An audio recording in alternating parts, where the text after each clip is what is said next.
Beekeepers are asking people to be careful with pesticides. This comes after 25,000 bees were found dead in a Winstonville parking lot. Officials say those bees died because someone failed to follow label recommendations on a product called Safari.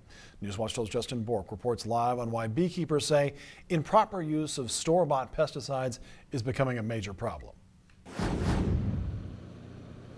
Safari and similar products like this one right here can be found in most major department stores or home garden stores. If you flip around to the back, you'll see a very specific set of warnings. Experts say if you don't follow those warnings, the effects could be disastrous. Beekeepers say it's becoming a widespread epidemic. Entire colonies dropping like, well, bees. A beekeeper won't feel too bad about a 30% loss of their livestock. If that happened in any other form of agriculture, people would be panicked. Pesticide use is just one of many threats contributing to this decline, and Safari is one of the pesticides getting the most attention.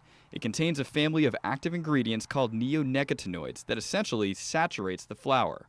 The poison is actually produced in the nectar and pollen, and when the bees come to gather, they're taking that home to the hive with them. Because of that, these pesticides contain clearly marked labels. As a general rule, they can only be applied at certain times and never to flowering plants. The adage is the label is the law, so you have to follow the label. But experts like Hilton say even if the label is followed, the testing that goes into it isn't exactly complete. Not all the possible non-target organisms are tested. The main insects such as honeybees, where we run into problems, that's where a lot of the testing is focused. The dead bees in Wilsonville, those were mostly bumblebees, which have been susceptible to products like Safari in the past, even when used properly. Bees and beekeepers' interests might not always be represented very well there. Beekeepers say that testing needs to be looked at, but until then, follow the label. If bees continue to die, they say everyone will be affected.